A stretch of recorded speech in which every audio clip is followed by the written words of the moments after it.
Just give us 1 minute, Lodge. Just give it 1 minute. Come on. Can you go back there and hold it like that? Yeah, alright. Jim, come back, you're shadowing him.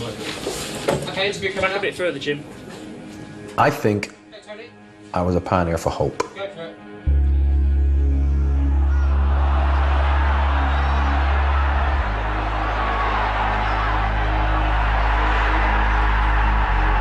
it. Exciting, brilliant. He could do everything. Excellent as a person. But this was just the acceptable face of football. I never ever looked at him other than in awe. He's really a fantastic example for people to follow.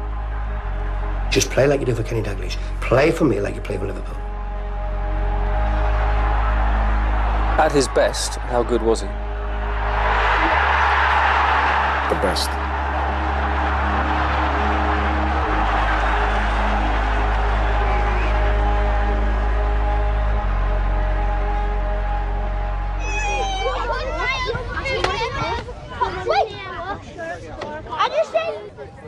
Want your hoodie on? What do you want it? What? Make your mind up. Do it soon. Want a game? I would love a game if I could play. Boys, how we doing? Where are the Evertonians? Put your hands up.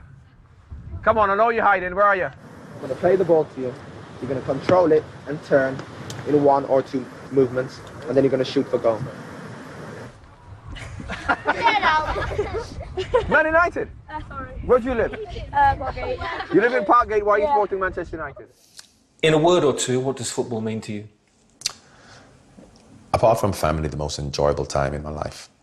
Right, whose side am I on? The blue. Blue, ready? There we go. Let's go. Over there. Move. How much enjoyment personally do you get out of doing something like this? Well, I mean, it's nice to see young kids running around. It's good to see them, you know, enjoying their football. This is my kind of football. Rugby, go on! The principle for me is to empower these young kids then, if you continue to develop in places like this, can grow up to play for England. Come on, down! Come on, Blues, let's go, Blues, let's go! Come on, Blues, come on, score, come! Ready, ready, ready, put it in, let's go! High five! Who was the one biggest influence on your career? My father. Who's the captain? Nathan, you're the captain, yeah? What inspire your team, okay? Discipline. Discipline. Roderick Kenrick Benedict Brinsley Barnes, known as Ken Barnes. He was a colonel in the Jamaican army. Determination, effort, commitment. Lead by example. Were you out last night? Yeah. Okay.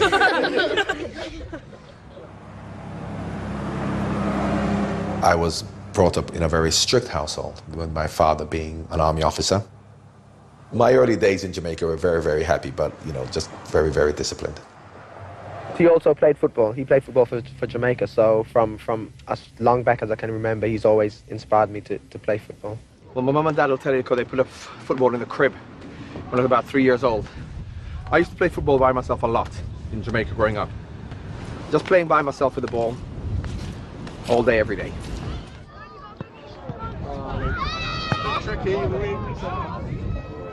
My father then got sent to England as military attaché, which was a diplomatic post for 3.5 years. Here I am, 38 years later, still here. Cold? Yeah? It's a night. So coming to England, the home of football, I was really excited because, of course, while I didn't expect to become a professional footballer, I knew I would be playing much more football.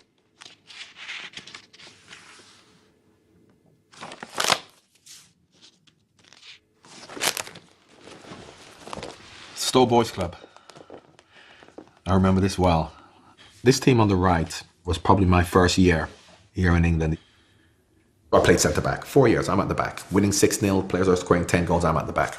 So from centre-back I went to the left wing for Sudbury Court for 6 months.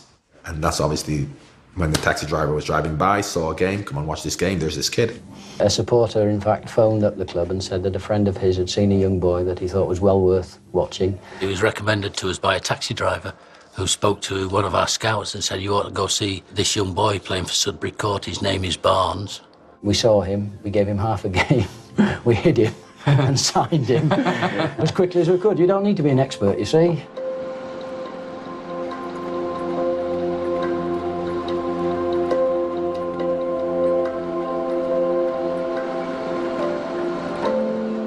I thought I was just going to go back to Jamaica because my father had already been recalled, and I was going to go back with him.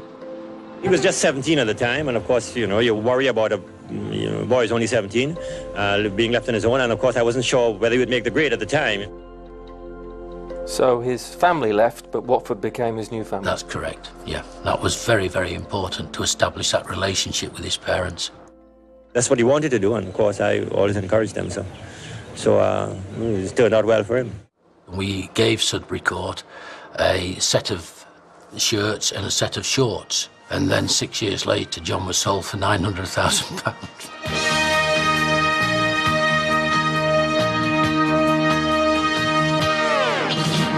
I welcome again to the big match, where we're certainly in a run of good games lately on the programme. The main match, Watford against Norwich City, affecting the top of the second division. There was a game at Norwich that thrust you into the limelight because it was on television. It was on the big match. Watford have this young man who's exciting the crowds, 17-year-old winger John Barnes from Sudbury Court, recommended to the club by a Watford supporter. Some recommendation that is turning out to be. I was playing against Willie Donaghy, who was a Scotland international at the time. Barnes. Well, he showed that to Donaghy. Oh, my goodness! I suppose, you know, good things happen at the right time for me. Running in by Barnes. We've seen enough skill from young John Barnes today. His potential is really something quite extraordinary. It's 17.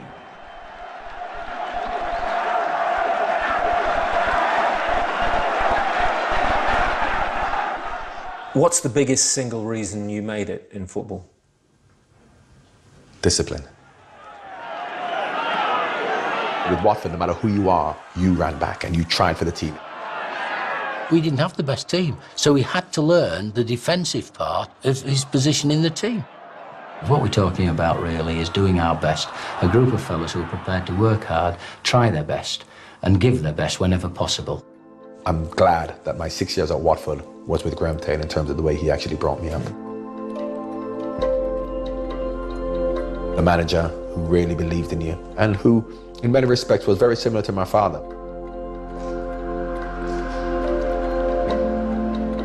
The 82-83 season, where does that rank in your career? I would say apart from my probably first 3 years at Liverpool, that is probably not only the best football I played, but that's probably the happiest time of my footballing career. Dreadful mistake then by Robertson to set Barnes in. And Barnes has given Watford the lead. Barnes. Towards Ross Jenkins. We finished second in the league. To Liverpool, which was an absolutely incredible feat. How? We finished second in the league because we had that desire and that belief, and in many respects with people telling us we couldn't do it. And John Barnes is on his way here. Only Riley up with him. George Riley! A perfect cross from Barnes. They had such a direct team, but he was the creativity and the class, that bit of magic. He gave the team something extra, something special. With all of the other lads, they knew that if you give the ball to Barnesy, we might win this game.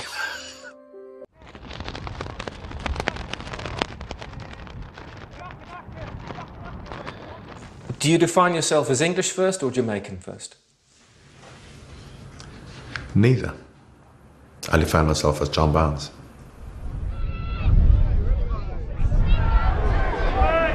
Bobby Robson passing on the instructions for John Barnes at 19.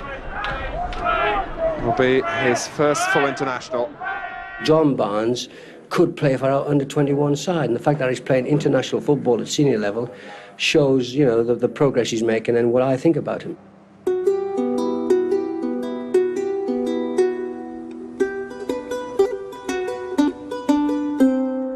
June the 10th, 1984, the Maracana Stadium. I was looking forward to it.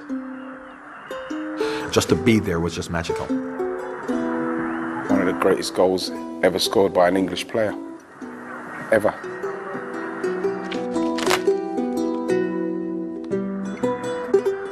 Still 0-0, coming towards half-time. Hasty for England. I remember chesting the ball down when Mark Haley passes it to me. It's a good ball there for Barnes. Then, of course, I've gone on a run. John Barnes now. I remember wanting to shoot when I got to the edge of the box with my left foot, but Tony Woodcock was in the way.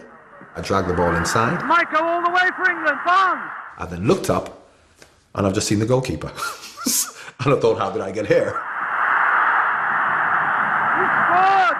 The ball's in the net, and you're thinking to yourself, that is a special, special goal, Barnesy.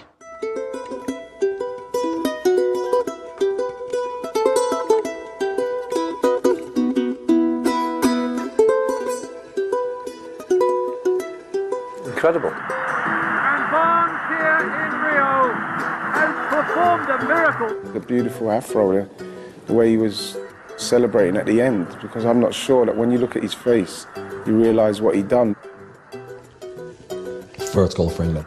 But I'm not sure if there's any other English player or any other player that would represent in England could score a goal like that.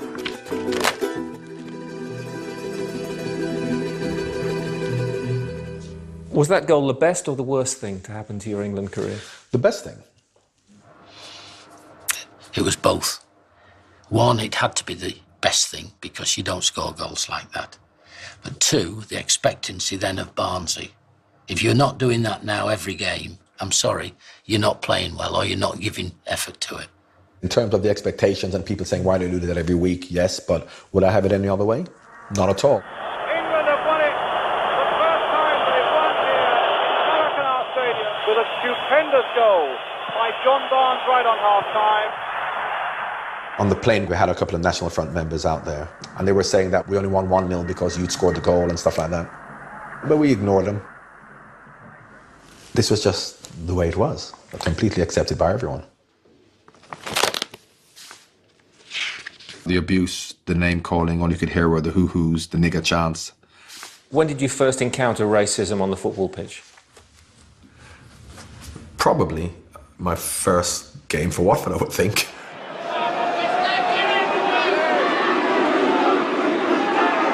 At certain grounds, we had to suffer from racist abuse. That was terrible. The crowd are booing John Barnes. I hope he's not going to be spoiled by that sort of thing. If they had a problem about John's race, it wasn't half the problem that they had with him trying to play football against him. Cleverly done from John Barnes. Brilliant goal! Is football racist? No more than anywhere else, or no less than anywhere else.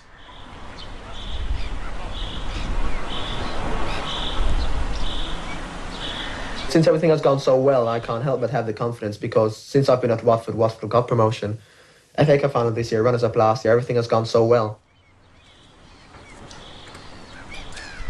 We'd had him 6 years, for goodness sake. We couldn't keep him anymore. He was too good for us. He had to go. When Liverpool showed the interest, then I was quite prepared to do the deal with Liverpool. Liverpool wanted to sign him in January and I didn't come till July. So, of course, there was a bit of talk in the stand between January and July about John Barnes. He snubbed us, he turned us down, black players can't make it, they're not good enough, so we don't want him to come. Barnes fight to win over Anfield fans. I'll do my best for them, pledges new signing John. Did you get hate mail before you signed for Liverpool? I got a few letters, yes, saying, you know, you black this, you shouldn't be playing for Liverpool, blah, blah, blah. And here I am, outside Anfield, signing autographs. It would have been quite nervous for me at this time, trying to, you know, as it says, win over the fans.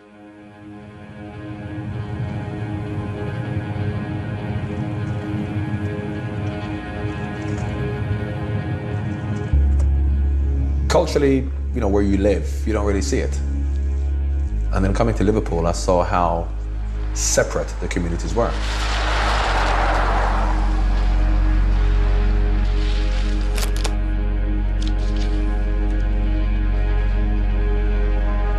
I was completely unaware that that was even there. So it just goes to show how much apathy people had towards it back then.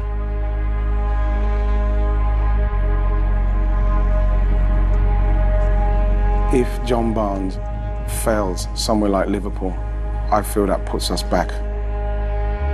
I don't know how much chances we would have got ourselves, how much longer that would have taken for us to get through to that level if someone like John Barnes doesn't go to Liverpool and produce like he did.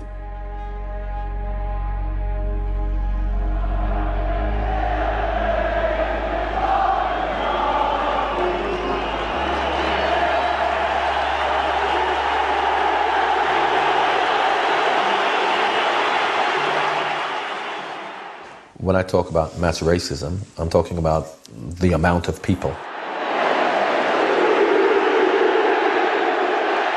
It really seemed as if it was like the whole stadium, which was, hurling abuse. It's very hard that you've got someone here screaming stuff at you to the point where spit's coming out their mouth. They're that angry. You think that that's just blanked out. You blank it out because you're being professional and you're getting on with it. But you walk off and you're thinking about that. I had experienced it before, equally as horrific, but not in those numbers. There would have been an element who would have wanted him to fail. Oh, absolutely. Of course there would. There would have been an element who were thinking he won't be tough enough to play at a club like Liverpool. Is that what we're talking about? Absolutely what we're talking about.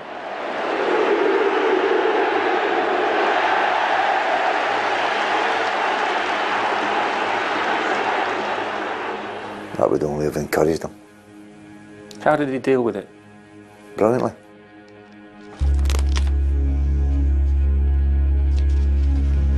It kind of looks kind of staged, as if, because the whole image of me kicking the banana looks like it's a setup. So it's a very poignant image.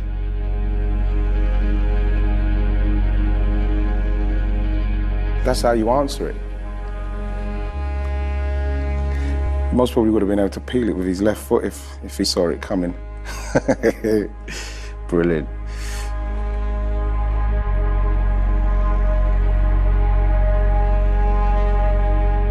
In a high-profile game, this then was shocking to people who hadn't seen it. That's when the whole kick racism out of football thing really started. Ian Wright says that for him, you were the pioneer. Obviously, they're looking at it different to me. I'm looking at it and thinking, it's about time possibly, but it should have been sooner. But there has to be a catalyst, and many believe you were that catalyst. Good for them. Good for them. He's really a fantastic example for people to follow, the way that he conducted himself on the pitch. No matter how much hate mail he got, or no matter how much abuse he was going to receive, no one was ever going to get one over on John Barnes.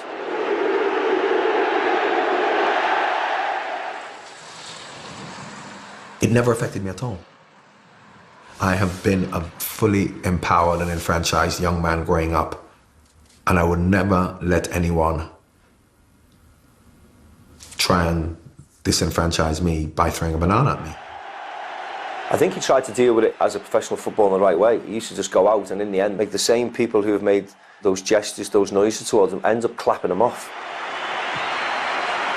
You produce the goods. That's the way you stuff it down their throats.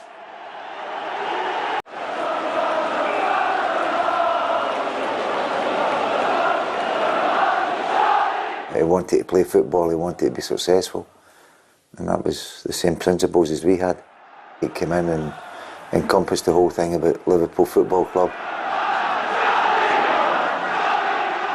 We wanted somebody like John to complement what John Aldridge could do. John Aldridge likes crosses. He thought I was just going to go down the line and put crosses in. And I think what actually worked was I brought more than that. For us, we were buying two players. If we needed somebody to go through the middle, we knew he could. Even the Liverpool fans who were doing a racial abuse before he got there, they got in line and realised that they're dealing with top draw. Peter Beardsley came in the same year, so it was really a fantastically exciting side to watch. Barnes. Beardsley back to Barnes again. And Aldridge! A magnificent goal! Beardsley, Barnes, Aldridge, simply unstoppable. Where do you place that Liverpool team that Kenny built? The best for me, that was the team that I'd love to have played in. And it was Barnes, he was the instigator really. He was the man at the front, and he was the main man who did everything.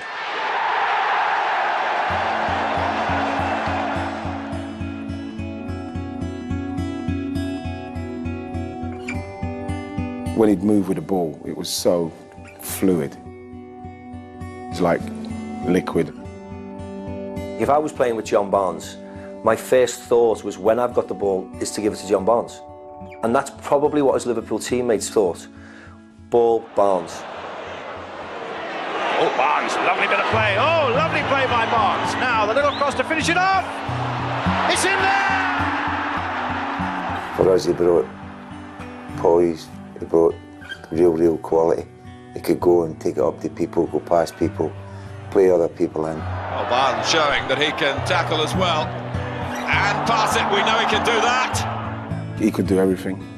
He had the pace, the crossing, the finishing. Barnes. Oh my word! What can you do about that? Being strong, being organised, but being full of flair. He was just magical. That's what they call him, the magical John Barnes. There's a bit of magic there. Knocked out by him towards Barnes! A brilliant goal! At his best, how good was he? The best.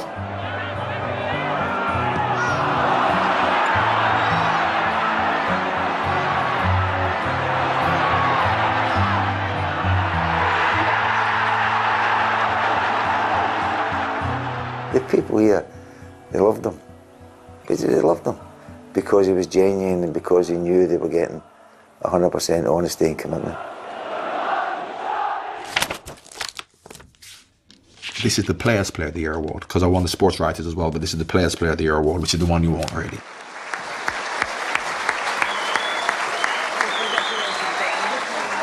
What's the one proudest moment of your career? Winning the league championship. And there it is. Liverpool are the champions. And in the centenary year of the Football League, there can be no more appropriate winners.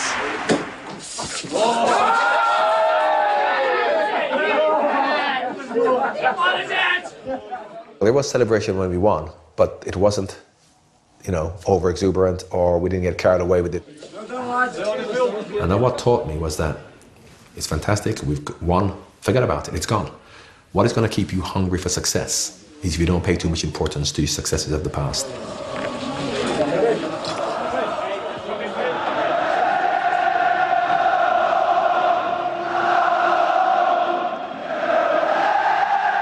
It's 100 years since English football produced an occasion such as this.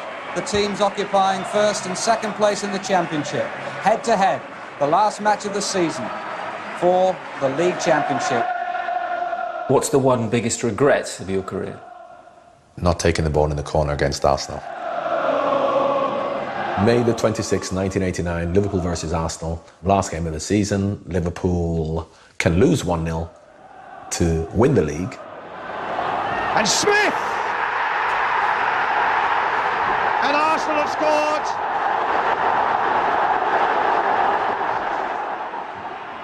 This really is a nail-biting climax now. Then losing 1-0 with 90 minutes on the clock. I don't know how I got the ball.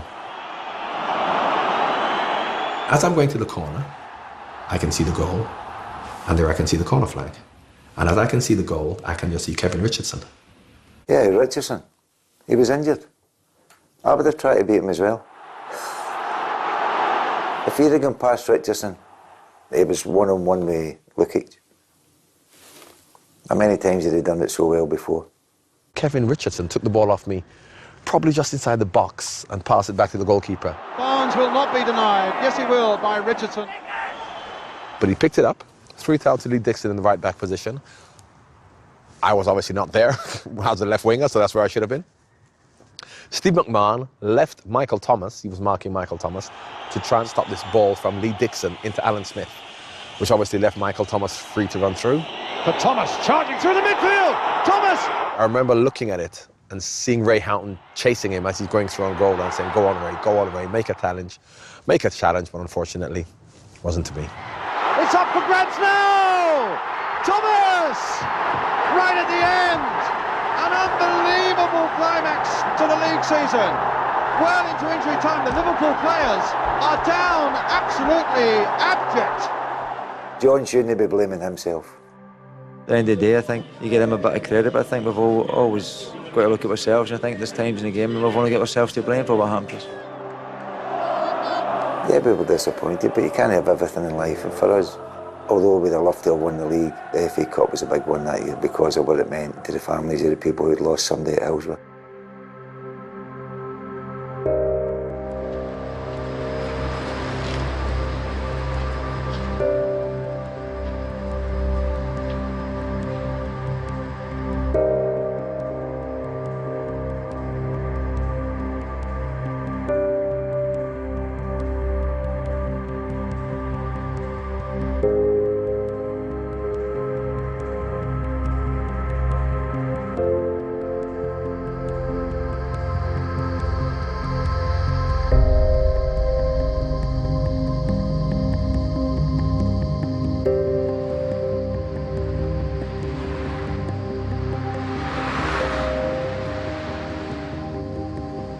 People deal with tragedies in many different ways, and he is right up front with any of the funerals that we needed to go to.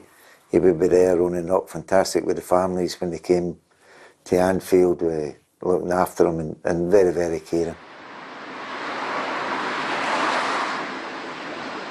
I felt this guilt.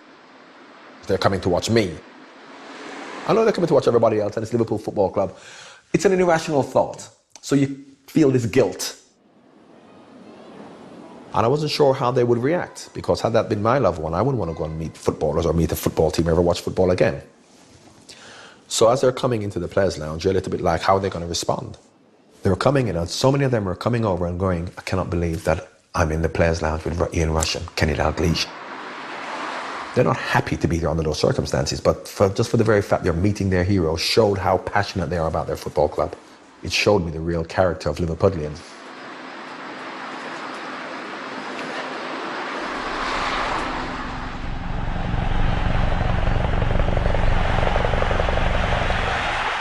The decision was then given to the fans and the family as to whether we thought we should continue.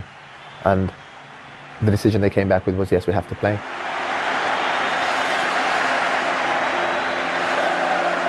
I think it was very appropriate that it was a Merseyside derby, Liverpool versus Everton, because Evertonians would have lost relatives in it, and they were very good in supporting and everything, but I just felt so sorry for them because everyone was willing Liverpool to win.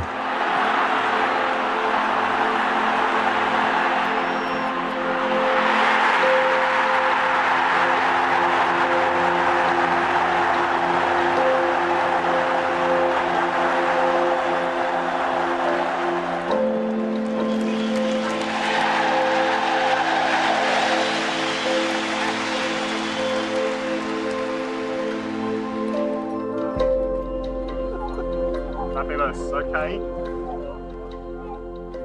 Let's go, come on. Oh! Jimmy, what happened? Good try, Jim, give me a high five. Right, that'll do. Thanks, boys. I'm off, it's too cold. And they wouldn't pass to me, I'm not playing anymore. What's your one biggest strength? Humility. What's your one biggest weakness? Humility. I've always had football in perspective. Football is your job, and I love it, and I love doing it, and it's very important. But, you know, there are more important things. Thank you very much, John. It has been a real pleasure to meet you. It's been a pleasure for me too, sir. Yes, good. I'm very happy that, feel honored that you should put aside your busy schedule and find time to talk to us. Nothing could have been more urgent than to come and see you, Mr. President. Thank you. I got the ultimate amount of respect for the way he is and the way he thinks, you know, deep man for me. Excellent as a person, yeah, and that is vital for me when you're signing footballers who happen to be footballers. What are they like as people? And John was first class.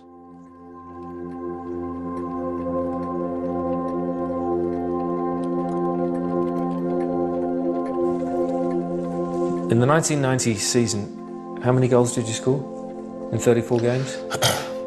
It's going to be Barnes. Curled brilliantly! What a fabulous free I was the top scorer, but not a top league goal scorer. Gary Lineker won the top goals in the league, but I scored more goals because I scored more in the cup. And Barnes is in behind them all here. Can he round it off? He can. Oh, that's brilliant! Benison's cross and Barnes is coming in!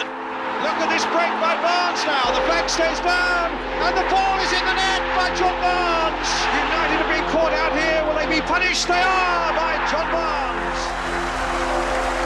Liverpool would again be the champions. Who voted for Barnes? Brilliant he is! Brilliant!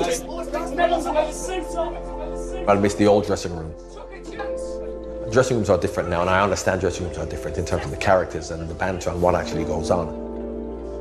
So I cannot imagine that a dressing room now would be a dressing room like it was 25 years ago. And he has. Kenny Dalglish is coming to the deep end of the floor.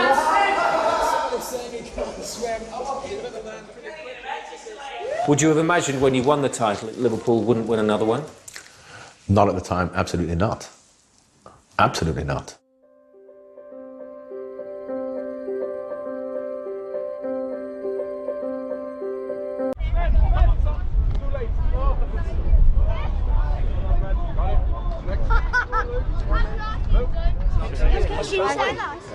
Well done, son. Smile. Hop along, Cassidy. Come on, Hoppy. Now, you should be in a boy band. Well done, boys. You're too good looking to be a football team. West Kirby Wasps need some more ugly players. You're too good looking, you boys. You'll never make it. You got to look like Wayne Rooney, haven't you? See? Or Gary Neville. That's how you got to look to be a footballer. John Barnes has got a whole different vibe and a different attitude towards things, which is, you know, which he's blessed with. It's his natural, I don't know, his natural Jamaican heritage of just being calm and cool about things. You got to hold and give, but do it at the right time. You can be slow or fast, but you must get to the line. And they'll always hit you and hurt you. Defend and attack. There's only one way to beat them. Get round the back. So catch me if you can, cause I'm the England man. There you go. That's it. Goes on for a bit longer. I'm on royalties now, though. So if this goes in, I'll have to get paid. When I first saw the rap, I just loved it. I just loved when Barnes was doing the rap. And he was doing, you know what I mean? It's fantastic, man.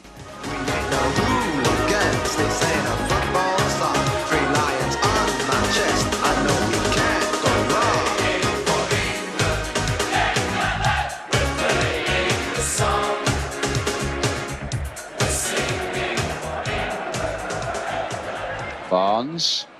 What we wouldn't give for a Liverpool-type performance from this young man now, but wasn't it there? I was never as comfortable playing for England as I was for Liverpool because the way England played didn't suit me. And I've said that, and it's obvious. If you had one word to sum up John's England career, what would it be? Average. Because he didn't play in the right position, and too much was expected of him defensively. He's got the class, he comes from good stock, he's got a good attitude, he's a lovely boy, he's intelligent. Come on, Johnny. Just play like you do for Kenny Dalglish. Play for me like you play for Liverpool. It's Barnes with a dip.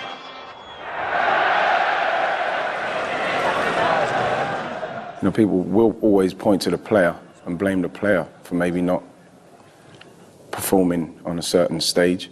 But at the same time, what about the manager? How can the great Bobby Robson say something like that and not think to himself, well, what more can I do in respect of this team with that kind of player? What couldn't you couldn't build a team around someone like John Barnes? So is that John Barnes' fault that the manager didn't do that?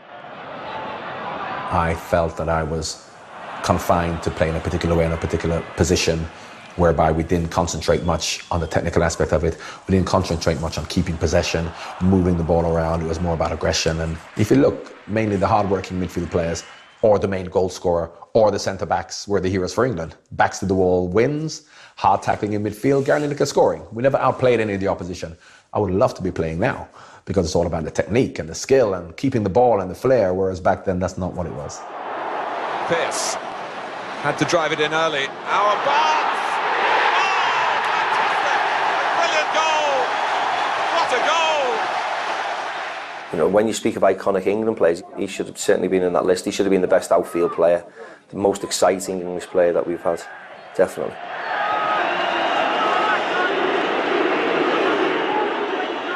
I've always had stick from the fans when I played for England because of A, the expectations, B, there was a story about me not being committed to England because I wasn't born in England. So all of these things led to a lot of negativity towards me.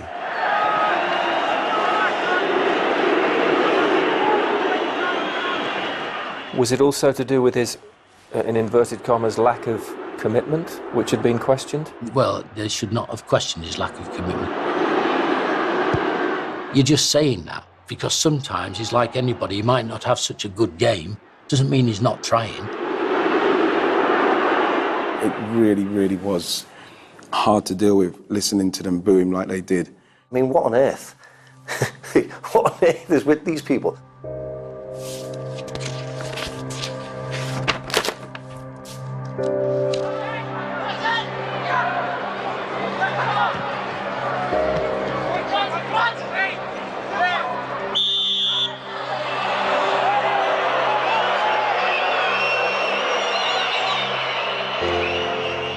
Explain what happened to you on the eve of Euro 92.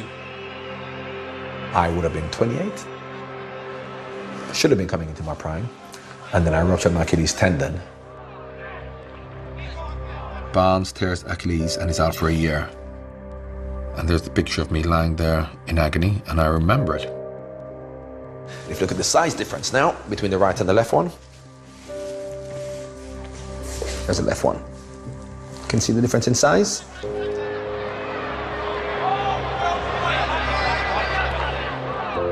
I lost my pace and dynamism. So that for me was my life-changing footballing moment when I had to become a different player.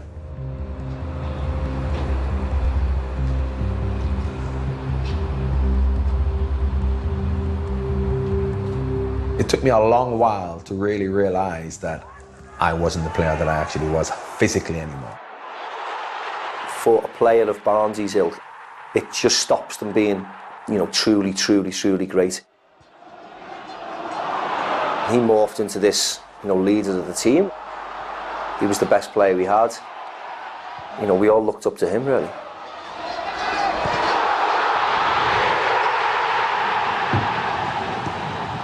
What was it that Liverpool squad lacked between 92 and 96? We had so much talent and so much ability, but you need more than talent and ability. You need to have the right dedication, the right discipline, the right professionalism. I actually walked off training twice in my frustration. There was always something a little bit weak in some of our players in certain games, which cost us in the end. Every time coming into April, we had a chance of winning the league. And I knew, because of our ill discipline and our lack of drive, determination, professionalism, we would fall away at the end, and we did.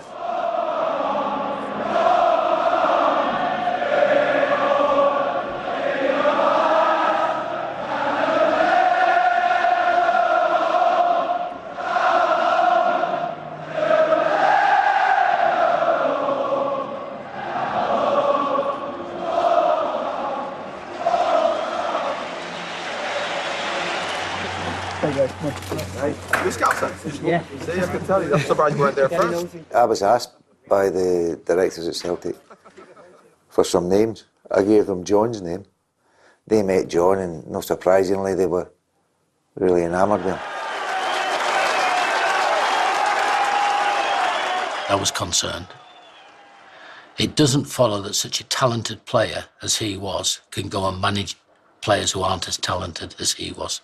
From day one, there was negativity towards me. There's criticism about me, considering that we were at first 11 games, we were very successful. He came in and he made a better start than anybody, other than Jockstein. You just felt pressure. It was constant pressure. No matter what happened, it wasn't good enough. Inverness Cali Thistle. Super Cali Go Ballistic Celtic are atrocious. You can smile now. I smiled back then, it was very clever.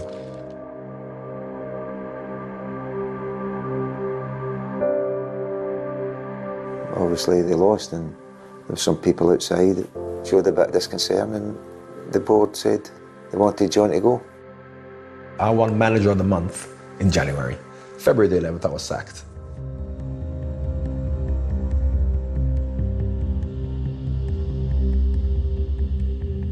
Was it too much too soon? Well, if it comes now at 51, I don't think it'd be any different. It's more to do with the perception of my ability to do the job. Because there's a certain perception of who can make a good manager. Has your chance in management been prejudiced by the colour of your skin? Absolutely. No, not when you've played at your level. Don't blame it just on that, John. A white manager loses his job, but he gets another job. He loses his job, he gets another job. He loses his job, he gets another job. Very few black managers can lose their job and get another job.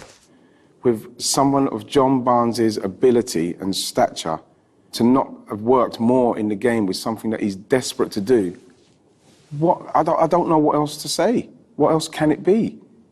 Can you judge it by the amount of jobs that you've applied for and not got anywhere near getting? No, what I can judge it from is by looking at society and looking at, once again, how many black people are there in the higher echelons of any industry. We talk about journalism, we talk about politics, we talk about anything. So why should football be any different? You know what you're going to do now, boys? What do you have to do now? What did I tell you? Train a lot. Practice. Practice makes? No?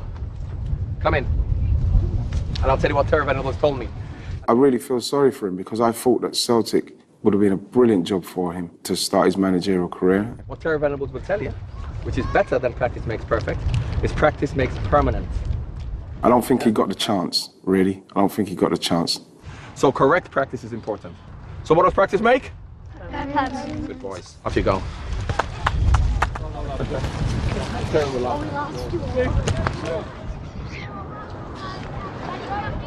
If there's one thing you'd like to achieve, what is it?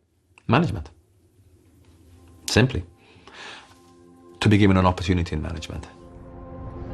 The opportunity isn't just being given the job. It's people giving you the support, the belief, and time. Don't stop applying. Don't stop. Because if you do, then the oppositions beat you, John. And you're not used to that. Ugly ones at the back, good looking ones at the front. Well, you put me next to an Evertonian. It wasn't my choice. Is that a coincidence? We don't mind. His legacy, I hope, isn't going to be that he couldn't get a manager's job because of his colour. Just me. I hope his legacy is going to be, it has to be, about his playing ability. It just has to be. Barnes. A delicate chip, and it's in! A superb goal by Barnes! When people talk about John Barnes being the greatest player in the world, or among them, in 89-90, what do you think? I think that's a bit of an exaggeration. But I never saw myself as one of the best players in the world. I look at all the players and I think, they're fantastic. But if you ask me about the way I see myself as a good player, but I suppose I just can't see myself as the superstar. Here's Barnes in the middle space. Aldridge ahead of him. Rush inside him. Barnes might go all the way. It's in the back of the net. John Barnes. For me, he's up there with the greats of English football and British football. Easily. Easily. You know, he set the goals very, very high to Barnesy. You know, and I hope he goes down as, you know, one of the great figures in British football, I really do, because he should be. He certainly should be.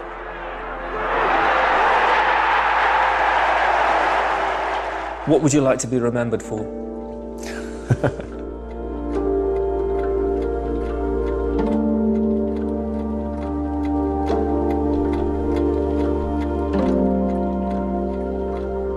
I suppose slightly, I would probably feel that I would like to be remembered as an entertaining footballer.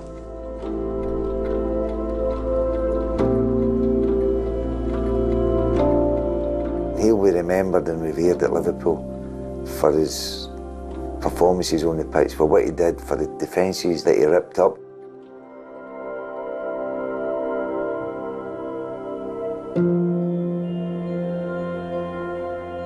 He's a hero.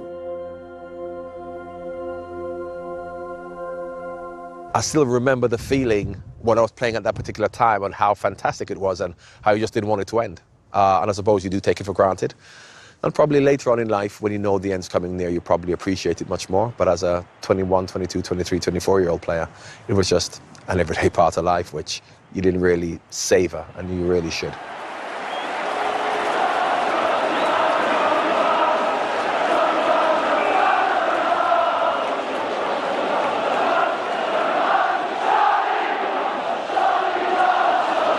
Another top sports star gets the Sports Life Stories treatment next Tuesday night at 10. But next tonight, Jackie Chan does all his own stunts and takes on a vicious gang in Rumble in the Bronx.